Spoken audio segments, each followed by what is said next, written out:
Resep canai ala Umyati. Di sini aku sediakan tepung terigu sebanyak 500 gram. Kemudian di sini ada air sebanyak 190 ml, maaf. Kemudian ada 1 butir telur. Juga ada garam setengah sendok teh dan gula sebanyak 4 sendok makan. Di sini juga ada susu kental manis sebanyak 30 ml. Kemudian aku juga ada margarin 1 bungkus dan minyak makan sebanyak 100 ml. Kita sediakan wadah yang agak besar, kemudian pecahkan telur 1 butir dan kita aduk sampai dia menyatu kuning dan putihnya. Kemudian kita masukkan itu gula dan garamnya tadi, kita aduk rata kembali sampai gulanya larut dan juga garamnya ikut larut ke dalam telurnya sampai benar-benar larut gitu ya. Kemudian kita masukkan lagi itu airnya secara bertahap, boleh gabung disatukan dengan susu juga boleh agar tidak ada susu yang bersisa di dalam wadah. Campurkan saja semuanya. Di sini saya memakai sistem all-in-one, jadi campur semua. Kemudian kita aduk rata kembali supaya air dan susunya menyatu dengan telur yang kita kocok tadi sampai rata. Setelah itu kita masukkan minyaknya semuanya, kemudian kita aduk rata kembali sampai minyak dan airnya yang tadi menyatu. Setelah itu terakhir adalah masukkan semua tepung terigu ke dalam wadahnya. Tidak perlu bertahap, boleh semuanya ya, karena kita memakai sistem all-in-one.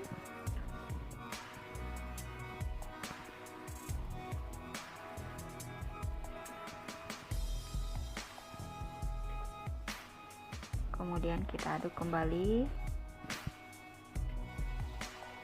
sampai tepung dan larutannya itu lumayan menyatu gitu ya. Boleh pakai tangan, boleh pakai sendok. Di sini saya hanya menggunakan sendok dulu ya. Lalu kemudian kita mau uleni sampai dia menjadi kalis. Boleh menggunakan mixer, jika kita punya mixer boleh menggunakan tangan. Di sini saya pertama menggunakan mixer dulu, setelah agak kalis kemudian saya pakai tangan. Pastikan tangan kita bersih ya. Kemudian kita banting-banting seperti ini sampai benar-benar tidak melengket di tangan. Kemudian saya bagi masing-masing menjadi 45 gram agar nanti dapatnya menjadi rata, yaitu sekitar 20 biji. 45 gram ya.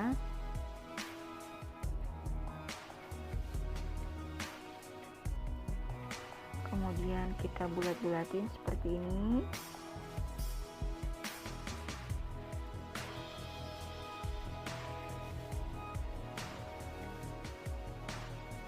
Pastikan adonannya rata, timbangannya agar ukuran dan hasilnya pun sama dan pas memperoleh hasil sebanyak 20.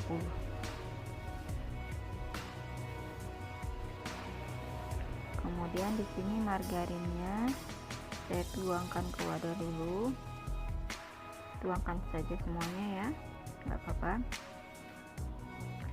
Setelah itu margarinnya saya oleskan ke adonan, menyeluruh dari atas sampai bawah semuanya sampai adonannya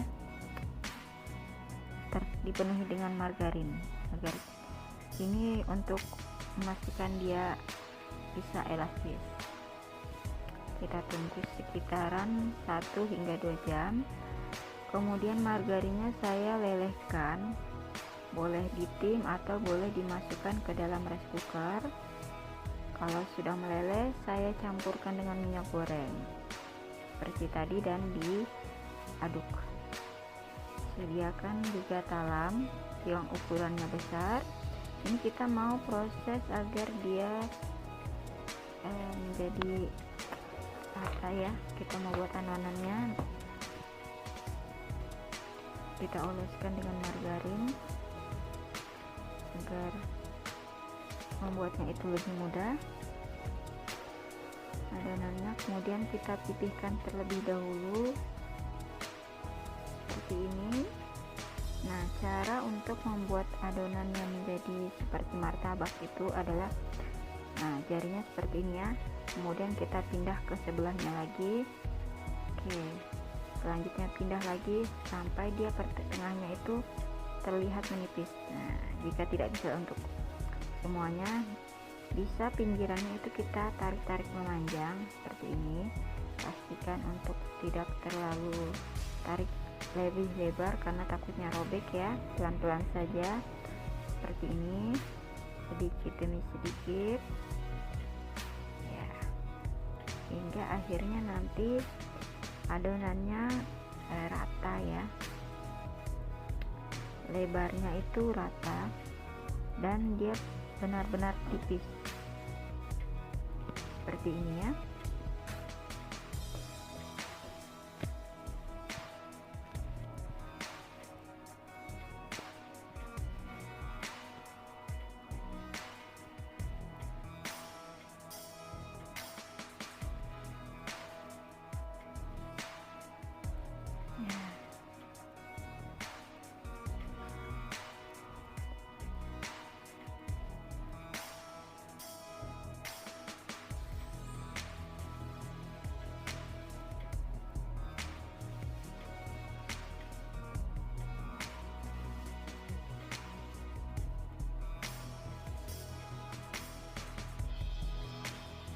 Jika sudah pastikan tipis, kita balurkan dengan campuran margarin dan minyak tadi sebanyak 2 sendok makan dan kita ratakan di atasnya dengan tangan boleh agar dia lebih merata, karena kalau pakai sendok dia seperti tadi, dia tidak terlalu rata dia seperti ini sampai terbalur semua. Kemudian kita lipat bagi 2 seperti ini.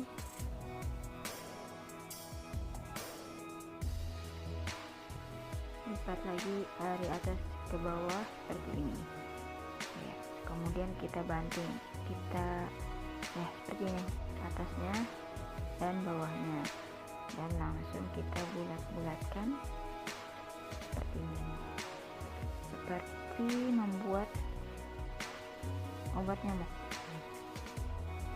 Jangan lupa ujungnya kita lipat dari bawah agar tidak keluar saat penggorengan nanti, dan ditipiskan jadi seperti ini.